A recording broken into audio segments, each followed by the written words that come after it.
മോഹിനിയാട്ടം കാണാൻ Edappally Lulu മാളിലുള്ള PVR Audi 2ലാണ് എത്തിയിരിക്കുന്നത്. Audi 2 actually ഒരു ഫ്ലാറ്റ് സ്ക്രീനാണ്. ഈ സിനിമയ്ക്ക് ഫ്ലാറ്റ് DCPയും അവൈലബിൾ ആണ്. അൺഫോർച്ചുനേറ്റ്ലി ഇവർ ഫ്ലാറ്റ് സ്ക്രീനിൽ സ്കോപ്പാണ് പ്ലേ ചെയ്തിരിക്കുന്നത്.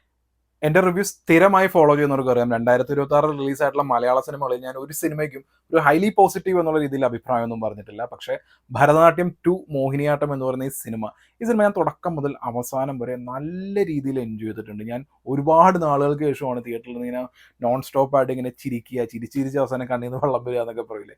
ഈ സിനിമയുടെ വേൾഡ് ബിൽഡിങ്, ഇതിലെ ക്യാരക്ടേഴ്സ്, അവരുടെ ആ ഒരു കോമഡി, ആ ഡാർക്ക് കോമഡി, ഇതെല്ലാം എനിക്ക് നല്ല രീതിയിൽ വർക്കായി. ഒരു സിനിമ എനിക്ക് നല്ല രീതിയിൽ വർക്കായി കഴിഞ്ഞിട്ടുണ്ടെങ്കിൽ പിന്നെ ഇതിൻ്റെ നെഗറ്റീവ്സ് കാര്യങ്ങളൊന്നും ഞാൻ കാര്യമായിട്ട് ആ ഭാഗത്തേക്ക് നോക്കില്ല. അപ്പം അങ്ങനെ നോക്കുകയാണെന്നുണ്ടെങ്കിൽ എനിക്ക് 2026 ഇതുവരെ ഞാൻ കണ്ട സിനിമകളിൽ എനിക്ക് ഏറ്റവും നല്ല എൻ്റർടൈൻമെൻറ്റ് നൽകിയ മലയാളം സിനിമയാണ് മോഹിനിയാട്ടം എന്ന് പറയുന്ന സിനിമ. ഇതിൻ്റെ ഡീറ്റെയിൽ ആയിട്ടുള്ള റിവ്യൂ പറയുന്നതിന് മുമ്പ് ഞാൻ ഇതിൻ്റെ DCP ഡീറ്റെയിൽസ് കൊടുക്കാം. സിനിമ കാണാൻ പ്ലാൻ ചെയ്യുന്നുണ്ടെന്നുണ്ടെങ്കിൽ ഇത് സ്കോപ്പ് തിയേറ്റർ ആണ് നിങ്ങളുടെ അടുത്തുള്ളതെന്നുണ്ടെങ്കിൽ സ്കോപ്പ് DCP അവൈലബിൾ ആണ്. ഫ്ലാറ്റ് സ്ക്രീൻ നിങ്ങളുടെ അടുത്തുണ്ടെന്നുണ്ടെങ്കിൽ ഇതിന് ഫ്ലാറ്റ് DCPയും അവൈലബിൾ ആണ്. ഈ സിനിമ കാണാൻ പറ്റിയ ബെസ്റ്റ് തിയേറ്റർ എന്ന് വെച്ചിട്ടുണ്ടെങ്കിൽ 3 ഞാൻ സജസ്റ്റ് ചെയ്യുന്നത്. ഒന്ന് കൊച്ചിയിലുള്ള PXL സ്ക്രീനാണ്. അതുകൂടാതെ പലാക്സിയുടെ 2 എപ്പിക് സ്ക്രീനുകൾ നമുക്ക് നിലവിലുണ്ട്. ഒന്ന് കാലിക്കറ്റും ഒന്ന് തൃശ്ശൂരുമാണ്. അതുകൂടാതെ നമുക്ക് 22ഓളം ഫ്ലാറ്റ് സ്ക്രീനുകൾ കേരളത്തിലുണ്ട്. ഞാൻ ഈ സിനിമ എന്തുകൊണ്ട് ഫ്ലാറ്റ് സ്ക്രീനിൽ കാണാൻ പറയുന്നു എന്ന് വെച്ചിട്ടുണ്ടെങ്കിൽ ഒരു പെർട്ടിക്കുലർ സീൻ ഞാൻ സ്കോപ്പും ഫ്ലാറ്റും തമ്മിലുള്ള വ്യത്യാസം കൊടുക്കാം. സ്കോപ്പും ഫ്ലാറ്റും തമ്മിലുള്ള വ്യത്യാസം പറയാൻ ടേബിളിൽ ഇരിക്കുന്ന ജഗ് ശ്രദ്ധിക്കുക. സ്കോപ്പിൽ അത് പ്രോപ്പറായിട്ട് കാണാൻ പറ്റില്ല, ഫ്ലാറ്റിൽ അത് മൊത്തമായിട്ട് കാണാൻ പറ്റും. ഈ സീനിന്റെ ക്രോപ്ഡ് വേർഷനാണ് നമുക്ക് സ്കോപ്പ് സ്ക്രീനുകൾ കാണാൻ പറ്റുള്ളൂ. അൺഫോർച്ചുനേറ്റ്ലി കേരളത്തിലെ ഏറ്റവും പോപ്പുലർ ആയിട്ടുള്ള തിയേറ്ററുകളായിട്ടുള്ള ഏരീസ് ഫ്ലെക്സ്, രാഗം, രേവതി, വനിത തുടങ്ങിയ തിയേറ്ററിലൊന്നും അവർക്ക് ഫ്ലാറ്റ് സ്ക്രീൻ അവൈലബിൾ അല്ല. ഇനി ഭാവിയിൽ ഒരുപാട് സിനിമകളൊക്കെ ഫ്ലാറ്റ് കോണ്ടന്റ് ആയിട്ടായിരിക്കും വരുന്നത്. അപ്പോൾ പറ്റുകയാണെന്നുണ്ടെങ്കിൽ നിങ്ങൾ ഫ്ലാറ്റ് സ്ക്രീനിൽ തന്നെ ഫ്ലാറ്റ് ആ രീതിയിൽ തന്നെ കാണാൻ ശ്രമിക്കുക. കുറച്ചുകൂടി ഇമേഴ്സീവ് ആയിട്ടുള്ള എക്സ്പീരിയൻസ് കിട്ടും. ഇനി സിനിമയെക്കുറിച്ച് പറയുകയാണെന്നുണ്ടെങ്കിൽ വളരെ ഉഡായിപ്പായിട്ടുള്ള ഒരു അച്ഛനാണല്ലോ ഈ ഭരതനാട്യം. നമ്മളോട് ഒരു ഫസ്റ്റ് പാർട്ടി കണ്ടാണല്ലോ. പുള്ളി മരിച്ചു കഴിഞ്ഞാലും പുള്ളി ഉണ്ടാക്കി വെച്ച കുറേ വള്ളികൾ ഈ കുടുംബത്തിലേക്ക് വരുന്നതാണ്.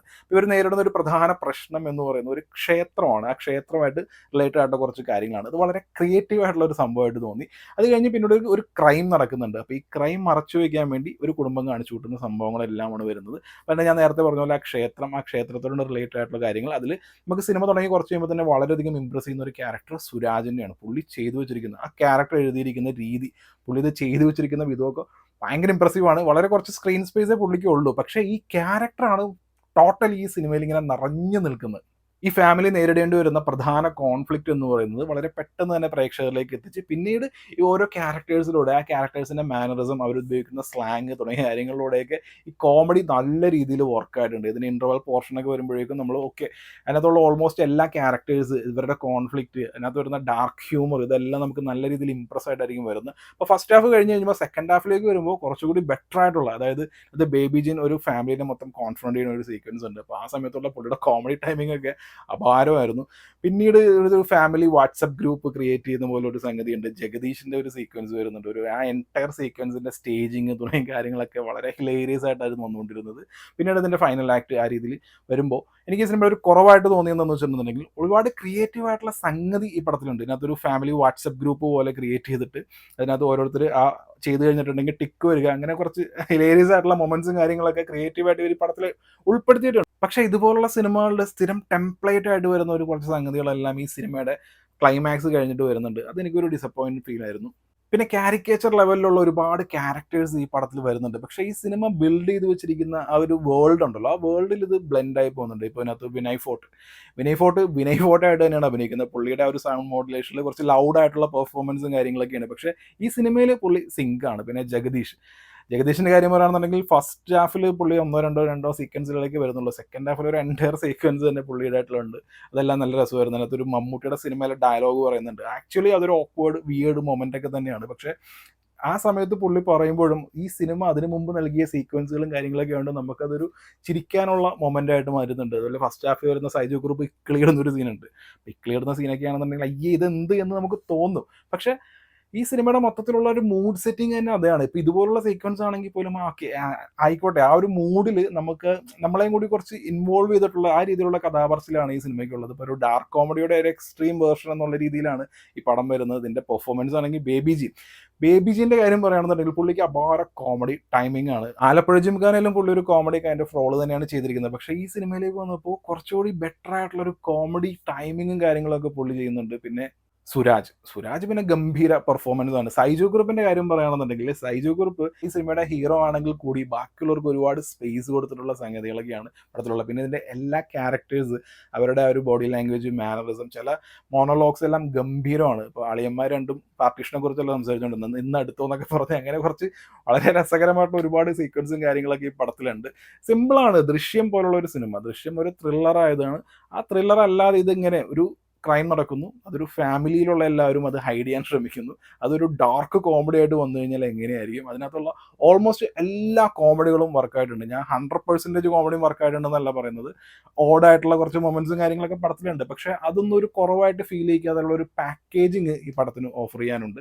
ഇനി ടെക്നിക്കലി പറയുകയാണെന്നുണ്ടെങ്കിൽ ഇലക്ട്രോണിക്കലിയുടെ ആ ഒരു പാട്ട്, ബേബി ജിംബാഡി 2-3 പാട്ടുകൾ, അതുകൂടാതെ അതിൻ്റെ BGM ഈ സിനിമയുടെ മൂഡിന് പക്കയായിരുന്നു. ഈ സിനിമയുടെ DOP, കളറിങ്, ഇതെല്ലാം സെറ്റായിരുന്നു. പിന്നെ എഡിറ്റിങ്, എനിക്ക് ഈ സിനിമ തുടക്കം മുതൽ അവസാനം വരെ ഒട്ടും ബോറടിച്ചില്ല. വളരെ ടൈറ്റ് പാക്കേജ് ആയിട്ടുള്ള, എനിക്ക് ലാഗ് അല്ലെങ്കിൽ ഇതെന്താണ് ബോറ് അങ്ങനെ ഒരു ഫീലേ ഉണ്ടായിരുന്നില്ല.